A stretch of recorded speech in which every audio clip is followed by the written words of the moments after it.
नमस्कार, आपण पाहत आहात सह्याद्री न्यूज, आवाज महाराष्ट्राचा।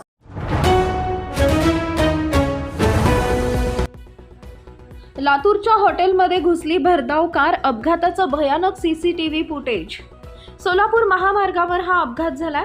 महामार्गावरून जाणाऱ्या कारवरील चालकाचं नियंत्रण सुटल्याने कार थेट औसा येथील सीएनजी पंपाच्या बाजूला असलेल्या एका हॉटेलमध्ये घुसल्याची धक्कादायक घटना समोर आली आहे। या अपघातात कारमधील दोघांचा उपचारासाठी घेऊन जात असताना मृत्यू झालाय, तर 4 जणांना गंभीर मार लागला असून त्यांच्यावर लातूरच्या रुग्णालयात उपचार सुरू आहे। त्यात गंभीर जखमीमधील 3 जण कारमधील आहेत, तर 1 जण हॉटेलमध्ये काम करणारा लहान मुलगा आहे। या चौघांचीही प्रकृती चिंताजनक आहे। महामार्ग क्रमांक 361 वरील सीएनजी पेट्रोल पंपाजवळील एका हॉटेलवर भरधाव कारने अचानक धडक दिली।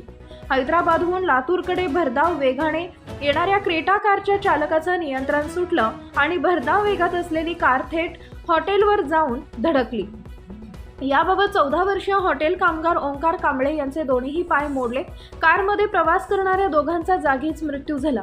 कारमधील 2 गंभीर जखमींना उपचारासाठी खासगी रुग्णालयात दाखल करण्यात आले। दरम्यान ही दुर्दैवी घटना सीसीटीव्ही कॅमेऱ्यात कैद झाली आहे। दरम्यान हा अपघात इतका भीषण होता की कारचा चुराडा झाला। या अपघातात थरार हॉटेल समोर असलेल्या सीसीटीव्ही कॅमेऱ्यात कैद झालाय। लातूरकडून जाणारी कार भरधाव वेगाने हॉटेलमध्ये शिरली।